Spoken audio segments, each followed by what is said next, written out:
the next half an hour, we have the panel discussion. We have two people from ING, which is Bas and Ehsan, and two people from Lloyds Bank, which is Roheel and Tasmia. The stage is yours.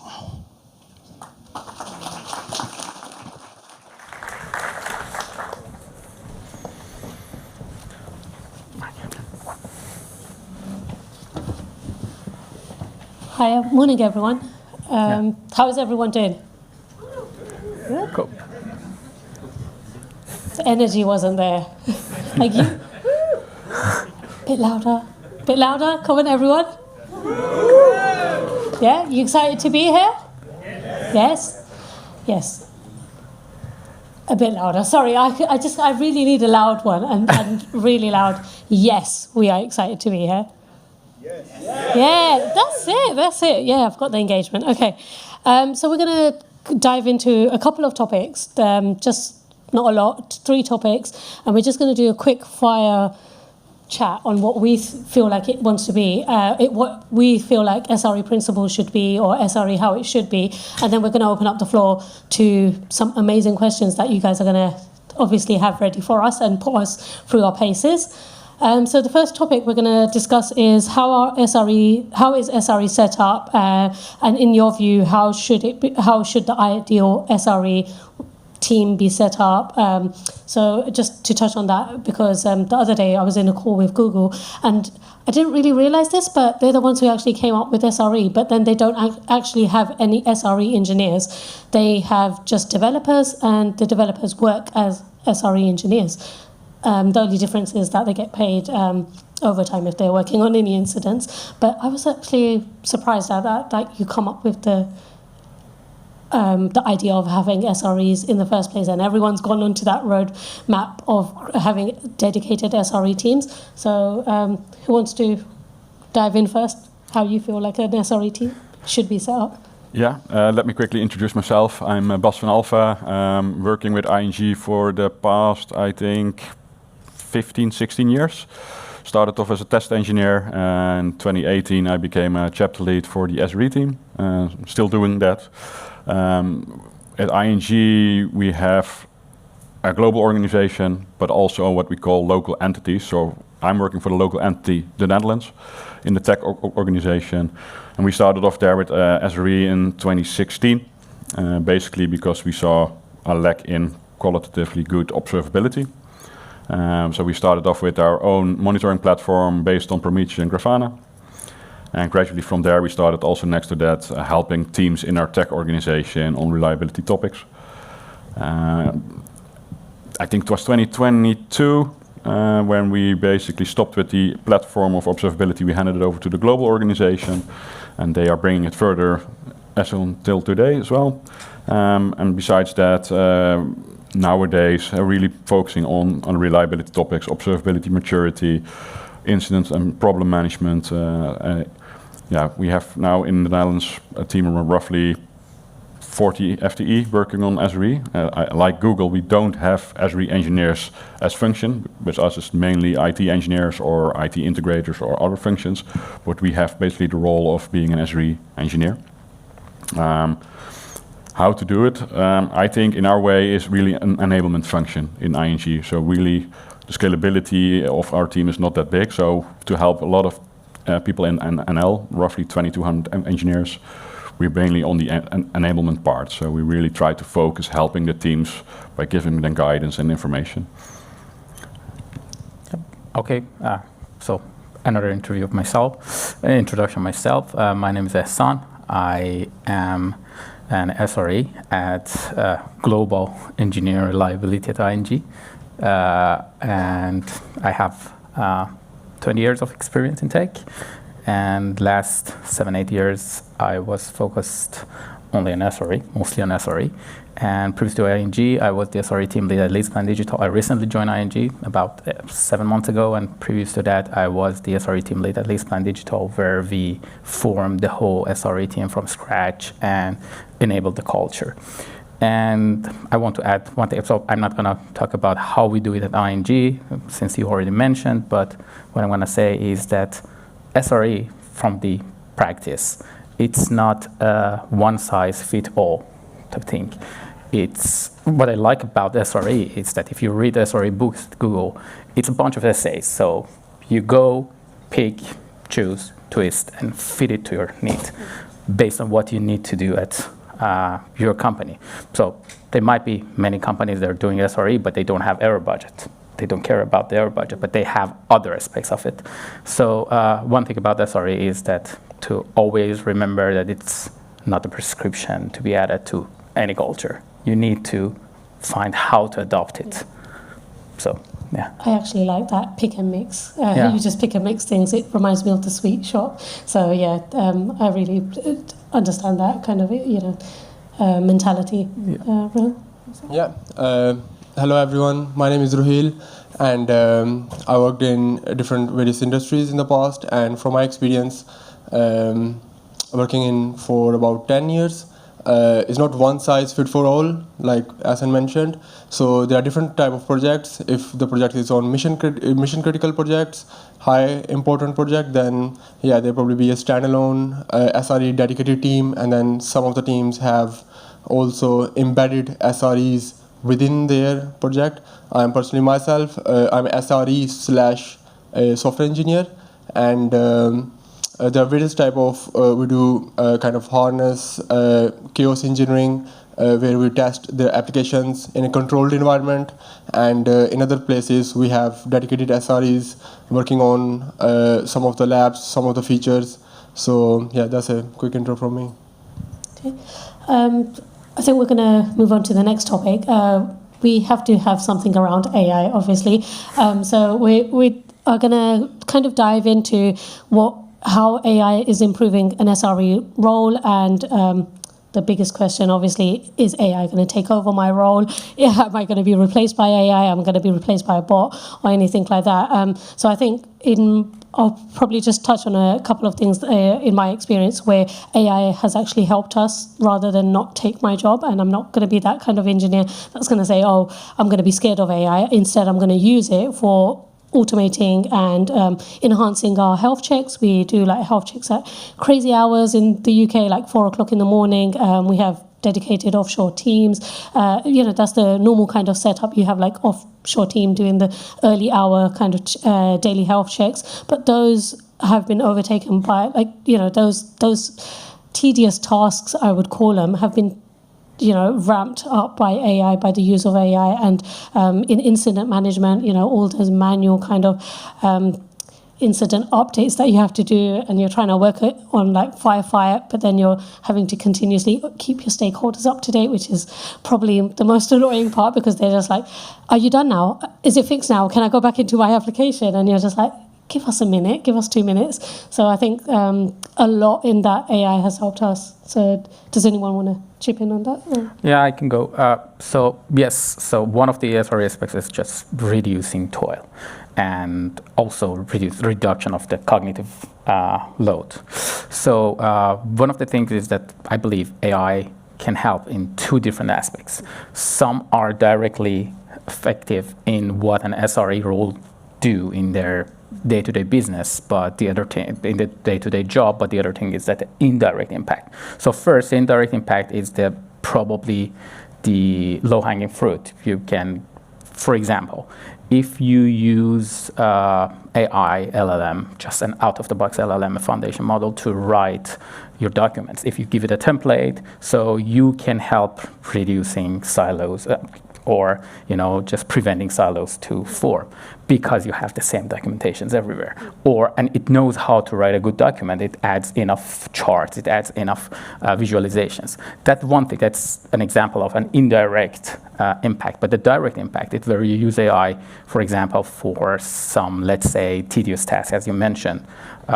You want to do anomaly detections, so some nuanced anomaly detections that you probably can do it by human, but it's possible with AI. That's one thing. But for AI to replace the role, I never want to say that it will replace the role, but still, you can't use an out-of-the-box LLM and ask it to do what an SRE does, because of 3 things, at least not right now. First, it needs a writing tool. You don't give AI kubectl to, just communicate with your Kubernetes cluster. Probably it needs its own tool to communicate. Maybe some do, but in my opinion, it's not something safe to do. The other thing is that production has complexity. And this complexity on production, it's something that you can't, at least with the toolings now, that you can use AI to do that job. And the other one is that experience knowledge gained with an engineer. When we talk about SRE, I know that is a bad practice, but it's reality. Many teams, many SREs, they know out of the heart how to do something. They gain that knowledge from previous incidents. It's true that it's written in a postmortem probably, but still some of them are out of experience. And those things, they still needs time. It's inevitable that we need to use AI because right now, with the speed, it's really hard to keep on with with how fast new code's being generated, tested, and probably soon deployed using AI. So we need to find a way to keep up with the speed as SRE to make sure that it operates well as well. And it's getting more complex in one sense. So we need to first wait for some specific specialized tool. So let's say, I don't like the term AI SRE, but some say AI SRE is a set of tools that is a team of AI tools and agents that work together, and they can solve special problems each other with limited access. So they're limited in access, they're limited in their responsibility, and they work together. It has pros and cons, but yeah, let's hear from others. I really like that point. You touched on that, it's helping you to do your job much more faster, and even the graphs and the charts and those kind of things. Like when you're trying to fight an incident, you're just like, oh, I just want to get the communication out as soon as possible. And in the post-mortem, maybe that's when you'll cover like things like, oh, how can we avoid it in the future, and maybe create some graphs based on that or charts. But then the benefit of using AI while that incident is still ongoing, it does help that. And I think those kind of experience, again, the experience, no matter how much we teach the AI or we feed into it, that, this is how previous incidents have been resolved and this is what you need to kind of improve. It will give you much better ideas. So I feel like we need to work in collaborative with AI rather than just like fully rely on it to resolve incidents or anything. Yeah, I totally agree on that. I think it's the qualitative aspect. I mean, it can help you. Don't think, at least on our side, we're not ready to be taken over. I think we need indeed work together with AI, and at first it's more indeed feeding models as well with proper data, making sure that the right data is in so you can also benefit from it later on. I see huge benefits in the short term for us. I think indeed if you look into the incident and post-mortem process, that it helps you gathering data to feed your post-mortem document, for example, based on previous incident. You can feed all the previous incidents into a model, and also writing a post-mortem document, almost automated, just pre-fill, and you only have to do the qualitative check. Because I strongly believe that, at least on our side, we really have to invest in the qualitative part. So I don't think jobs get replaced on the SRE level quickly. I think it changes our job. We have to learn how to work together with AI. So also prompting in the right way is one of the more things you have to learn. People are experienced coders, but now they might have to learn to get more experienced in prompting for the AI to have them help in the right way. Yeah, I like that. I like that point that you touched on, because if I play around with, when I do play around with ChatGPT, I'll be like, I'll give it a different prompt, and as soon as I rephrase the way I've asked that question, it gives me a total different answer. So I asked it most recently about my MOT. I was trying to get my MOT done. It's a process that you have to have done in the UK for your car every year. And I asked it, like, can I get it done? It was a bit of a misleading question, but then I asked it, like, can I get it done in 1 month in advance? And then it gave me, like, yes, you can get it done 1 month, but then it needs to be 1 month plus 1 day. So 2 different answers. And I was just like, okay, I'm even more confused. So I'm feeling quite bad that I've even asked you this question now. So I'll probably just go on the UK website and just have a look there. But yeah, I think there is the prompt engineering, how are you going to, write the best prompt, and then AI will be able to help you in the best way possible. Yeah, so some of the experience I gained is looking at the teams. Some of the teams are in the process of getting mature, other teams are in still maturity stage. So there's a transition happening, and the process specific where we used AI is having a lot of documentation on Confluence page, and then plus Power or SharePoint, and there you could actually create a agent, and you can train that agent having the documentations and with all the knowledge playbooks. So those playbooks can be reused. So if there's any incident happen or any failure happens, then you can actually use that. So those sort of things we started using that, and one of the things where we are still in the process of transitioning and gaining that experience from training those models to give us response which require quick, immediate, especially when we are in very critical time. Yeah. Okay, so that kind of nicely leads us into the last topic that we wanted to discuss is SLOs, so service level objectives. Up until now, you had kind of like an agreement with the business. What your service level objective indicators, agreements, what agreement do you have in place? So a lot of the, I've seen the push towards of using SLOs integrated within your favorite monitoring and alerting tool. So you can use Dynatrace for that, Grafana, Prometheus as well. So we just want to kind of dive into how you think setting SLOs within like the actual application, rather than having that. You'll still have the agreement with the business, but then you kind of have them measured on your actual application. So how have you gone around to that, if you've got to it, or if you haven't, what kind of experiences do you have that you can share with those? Do you want to go first? In terms of there are some tools we are using, which is there are Dynatrace in the industry, then Harness for kind of having testing the application in a controlled sort of environment. So one of the example is, so if you have application, you switch off the database in a controlled environment, obviously, not in production environment. So then you will see if it's responding as is expected. So you will cover those gaps when you are actually looking at that application, and those sort of like technical advancements and specific tests we are in the process of doing, and these sort of things we could look into doing that. And also, for example, Elk, Elasticsearch, and then Splunk, for example. So looking at the dashboards again every day manually. So instead of that, having the manual interventions, we started transitioning into more comparing the values and using AI on that. Yeah, so those sort of things. Yeah, I have one general remark on SLOs, and that's from my experience previous to ING, is that one of the challenges always is to agree on a good SLO with the business. And the other remark I want to make is that it's also when you create an SLO, maybe from an SRE perspective, it's easy to find a good SLO for your team or based on the previous numbers, metrics. But if you don't use it to improve, if you don't act upon an SLO, it's just a number. It's pointless having an SLO in place. So you have to always use that for decision making. So if you don't make your decisions based on your SLOs, again, it's just a number. So what's important with SLOs, besides that it's hard to have a meaningful SLO that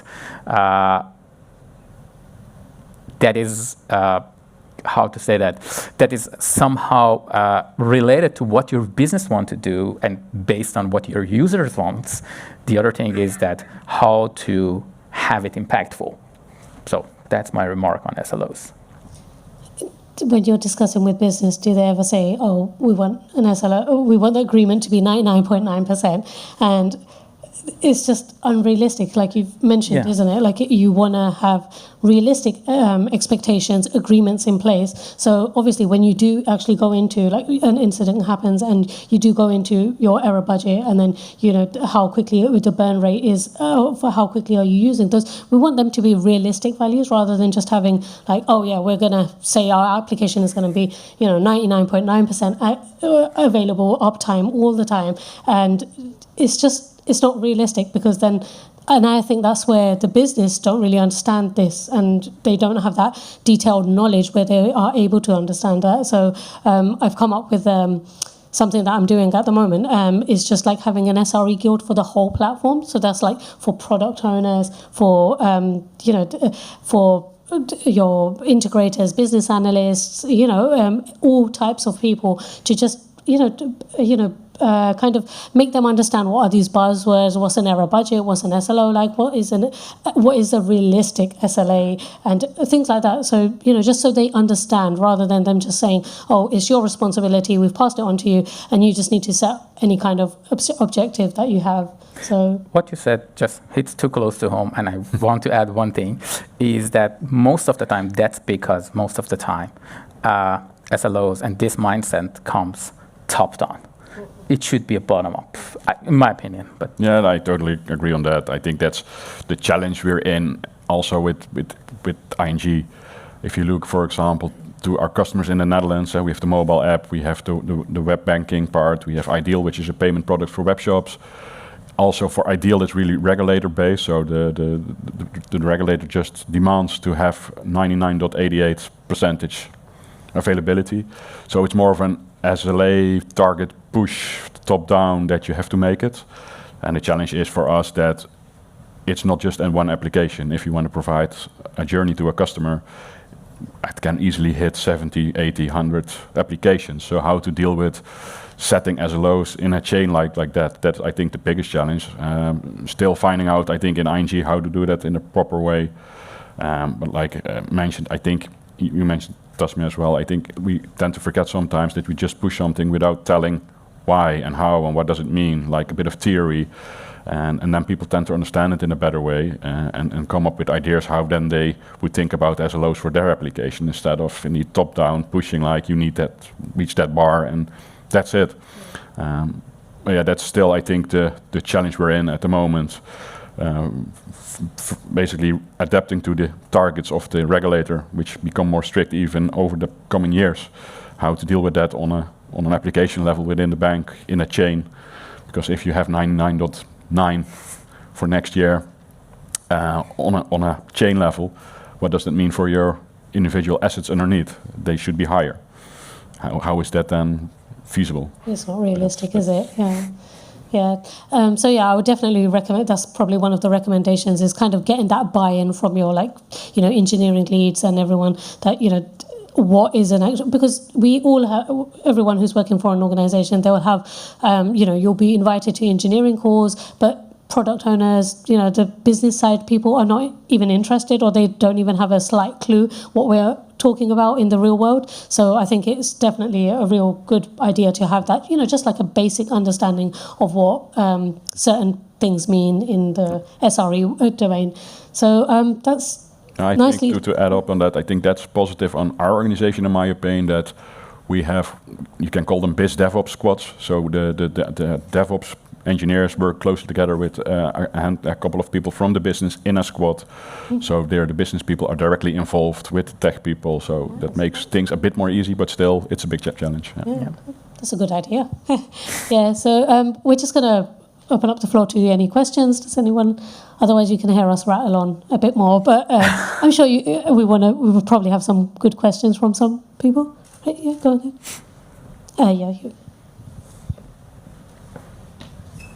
I'd like to ask a question regarding the point of Bas in the beginning about the enablement program, and also inspired by the talk of Guido before about accountability. What's your take on enabling the engineers from a separated SRE team perspective and making them accountable? Because in the end, engineers are in the workflow doing stuff, and they need to be accountable, in my opinion. What's your take on that? How do you do that? Good question. I think that's what one of the challenges we face right now. If I look to my team for the Tech NL organization, we try to enable without taking away responsibility or accountability, and sometimes it's in the middle. You see teams behaving like, okay, SRE is there for the rescue, so I just put the ball on them, and if they don't do it, it's at least not my problem. We really try to educate, and it's not only engineers, it's also the whole management line on top of the engineers, that I think responsibility and accountability should stay where it belongs. It's in the line, it's responsible people for the application, if it's the engineer or their direct lead. And we're there to help, and of course I think SRE can take some accountability on certain aspects, but I think making your application reliable, robust, that should be one of your core targets in the team and your responsibility. I'm not there to take that away. If you maybe transfer in a different way of doing SRE, I think within ING, I'm doing it on an entity level with my team, but you see in some of the IT domains within our organization that people form some platform-oriented SRE teams, so they do a bit more hands-on work for the platform. And in that case, then I think it's fair that they take some responsibility and be accountable for certain things in their scope. I think. There you go. I would like to just add something to that, and from my previous experience, is that one of the things that might help with the mindset is having first a cross-functional SRE team, which has all the functions in one go, because it helps enablement of the mindset. And the other one is that I don't want to mention shifting left, but eventually you want to shift left. You want to have SRE mindset to be within each individual who's contributing to development, to the feature. So one of the other things that might help, in my opinion, is some sort of gamification. That helps a lot in many aspects of giving that mindset to, okay, this is where it can fail, and this is how I can prevent it. So next time I'm doing code, maybe I'm using Copilot or another agent, but I have it in back of my mind that I have to think about reliability. Yeah, I was going to touch on the shift left point, but sorry, that's fine. In my experience of both ways, like I've had the experience of working in an SRE team that was purely for a feature team, and we have certain barriers in place. Like whenever you're going to pass over an application, we need to have a set level of a threshold of unit test cases. Have you written those? Have you created a dashboard? Or how are the monitoring tools? What have you implemented? So that's kind of like a checklist SREs can have before you even take on an application. Again, adding to that, the shift left now. I've worked in many different teams where we're kind of implementing you build it and own it. So the concept of like you're building it, you own it. And I've seen a lot of engineers not give a damn about it. They're just like, oh, I don't care. What do I even have to look at SRE as a thing, or in this? Do I need to even have a dashboard? And they don't have the mindset. Like even engineers don't have a mindset. So how can we be expecting business to be understanding what we're trying to do until an incident doesn't come and until Google Cloud doesn't go down, and then they're like, oh, now what do we do? Now where am I supposed to go to? Who's my point of call? So that mindset is very important, like engineers taking responsibility. And I think in a way now I kind of understand why Google did that in the first, they came out with SRE, but then they've also given it back to the engineers to have that responsibility and understand, you're not just building an application from end to end and deploying, after that is someone else's responsibility. So that's probably, do we have any more questions? Yeah. Hey there. So thank you for the panel. I really enjoyed it. My question is, you've talked about education and you've talked about sort of how things have evolved. One of my favorite opportunities with SLOs and AI and lots of these other sort of concepts is the opportunity to talk with multiple different business functions and be able to have that richer discussion of trade-offs and mental models and ways to make difficult choices in the business. So looking in the past and sort of the present, and then onwards towards the future, how have you seen this ability to have these conversations evolve?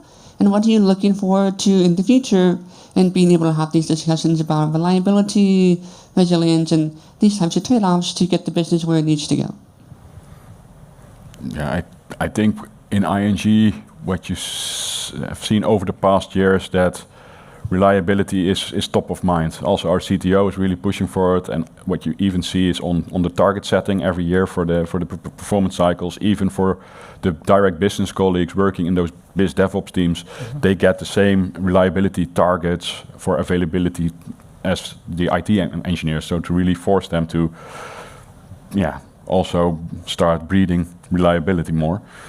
But I think in the end, it's having the conversation, and it's about mindset. It's really taking people along in the journey, explaining them why it's needed, and more from a reactive part now to more like how can we prevent things up front. We come from a age where we, as a bank as well, on incidents. If it's an incident, we are basically firefighting. So we now really see the shift in, you call the shift left.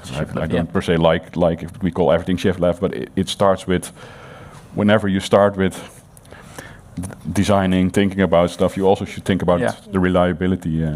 Yeah, I've seen it happen a lot now. Reliability is not an aftermath, or it's not an afterthought that you're thinking about once your service is alive. It's being thought of when you're actually building, before you even start building an application. So I think that was maybe one of the things. And I think a lot of pushes come from now, like you mentioned, like CTOs, your services go down like a couple of weeks. I'm sure everyone was impacted by the Amazon EC2 instances, and it was everywhere. It was everywhere in the news. And now I think people are starting to look at like who actually deals with those kind of things. Is it the SRE engineers, or who? Now the talk has come out like a lot. Now people are starting to realize, it is actually a thing. We do actually have people looking at incidents afterwards.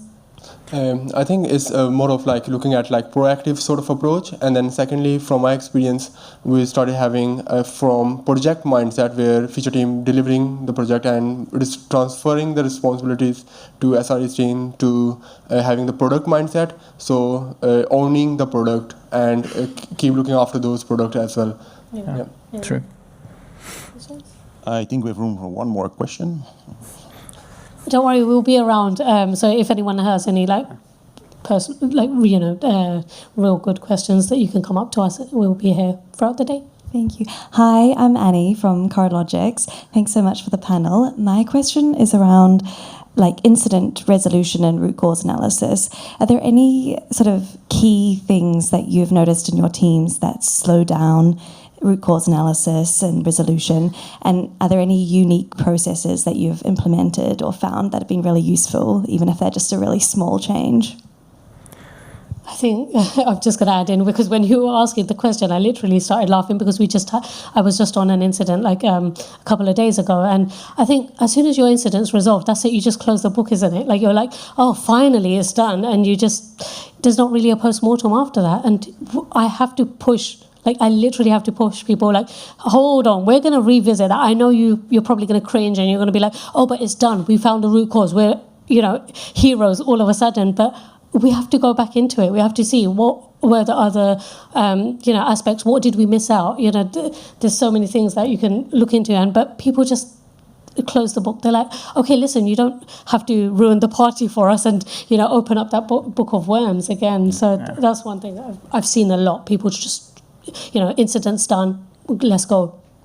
I think also tying into the talk of Guido, whenever there's an incident, and the bigger incidents, it affects a lot of teams within ING, different entities. So we also have infra entity. We have the finger pointing is still real. We try to really breed like a blameless culture, but still you see people like, okay, it was not my application. But in the post-mortem process, we really invested, I think, in the last year and a half in improving there, because sometimes it was too short-cornered, that you just, this is the root cause and done. And now we really invest in really deep diving. We came from a 5 times Y method, and we try to invest now in the Swiss cheese model method to really mature the whole post-mortem process as well, to really get to the bottom.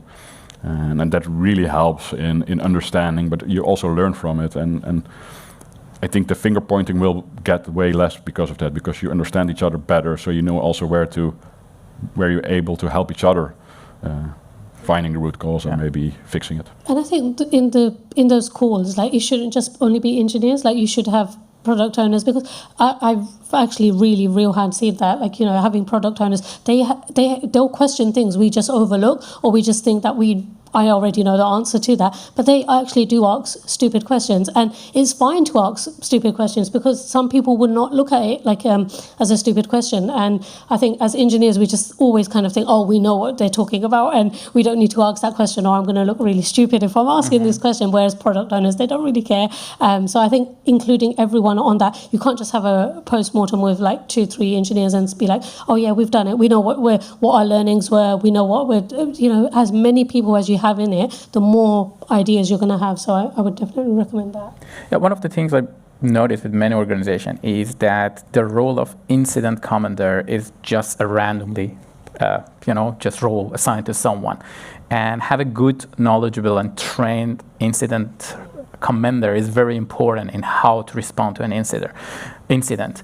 Many times it's been seen, and there are numbers you can search. I guess Datadog has recently published it, that many incidents are recurring.